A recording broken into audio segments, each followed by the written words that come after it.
Hi guys! In this video, we're going to look at what exercises you should be doing for gluteal tendinopathy. For those of you who don't know me, my name is Marika. I'm one of the physiotherapists from sportsinjuryphysio.com, where you can get online physiotherapy assessment as well as treatment for your injuries. Have a look at the description of this video if you want a link to our website. So let's get on to strength training. Now, there are plenty of different exercises you can do for strengthening your glutes, and not all of them will be appropriate for you. So it's important to work with somebody who can help you make the decision which ones are the best for you. But I'm going to try and give you some guidelines today. So the first thing we've got to think about is how sensitive is your tendon? Because if it's super sensitive and it's easy to irritate it and you can't do much activity, then you likely want to start with really light exercises and exercises that does not take the muscle and the tendons into a position where they're going to be stretched. So let's give you an example of what I mean with that. One of the basic exercises that gets prescribed for this condition are side leg lifts. Now, they are brilliant because they do work the glute med specifically as well. But can you see, if I'm going to allow my leg to drop all the way down behind them, that's going to take my leg into a position, if I lie flat especially, where my glute tendons are more stretched, and that can often irritate them. So what we tend to do is place a pile of cushions at the bottom of our patient's legs. So we tell them to just pile it up so that when you do this exercise, you never want to go below level with your leg. The second bit with that is that it's often less aggravating to do isometric exercises where you just hold the position. So you lift it off the pile of cushions and you just hold it and then you relax again, rather than going up, down, up, down. Those are called isotonics. So if you have a super sensitive tendon, you want to start with isometric holds first. Let me just get this proper up. There we go. Now, isometric holds can be done in several ways as well. And usually you want to start with shorter holds first and more repetitions. So roughly 10-second hold, 10-second rest, do a few repetitions. And the number of reps you do will depend again on the tolerance of your tendon. So the other problem with this is that a tendon often doesn't tell you in the moment that you're overdoing it. It'll be several hours later that you get your pain. So it's always best to test a small lot of something and then check how it responds to it in the 24 hours after, and then decide where to go from there. But you can't just stay on the easy isometrics. You want to progress and strengthen it over time. So you have to lengthen the time you hold them for. Of course, then the rest periods have to lengthen as well.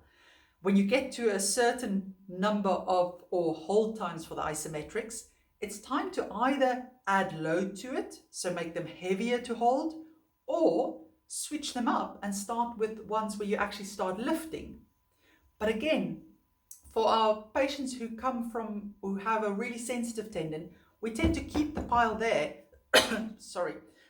while they do the lift. So we're still avoiding that stretch range at the beginning. Now, like I said, that's one exercise you can do for the glutes. Other things that you can do include things like squats, bridges, glute bridges, where you lift your bottom up, hip thrusts, leg press machine. But all of these, you have to look at, do I need to restrict the range of motion? So quite often we don't get our patients to squat all the way down to 90 degrees at the start. We limit them by doing box squats where your bum can't go further than the height of the box or the chair. Or we get them to do bridges where they just go gently up instead of trying to force all the way up and keeping it there. So you've got to go in the position that's comfortable, that doesn't irritate the tendons. Then you want to start with low load, so very easy to do, and eventually work your way up to high load, quite heavy. But what you work towards will depend on your goals. So the program we prescribe for somebody who just likes walking or gardening is pretty different from somebody who wants to run, and especially if they want to run a lot, like marathons or fast running. Then we have to work them up to quite a high level with the strength training. Otherwise, they're just not going to be strong enough by the time that they go back to running. The other important thing here is about how often you do these exercises. Now, you will see on the internet that people say, oh, you've got to do your isometrics every single day. You can do them several times a day. That is true for some people, but I've had quite a few people where actually that flares them up, especially I find if women who's in the menopause or just in that phase, the perimenopause, moving up to it, because the menopause affects how quickly your body can recover from exercise and produce more collagen fibers, which is the main building blocks of the tendons. And in those cases, often we've got to put a few rest days in between those training sessions. Now, if you've moved on from isometrics and you're starting to use weights for your exercises, then maximum 3 times a week, and you need at least 1 rest day in between. But it may even be that you need 2 rest days in between. It depends on different people's bodies recover differently.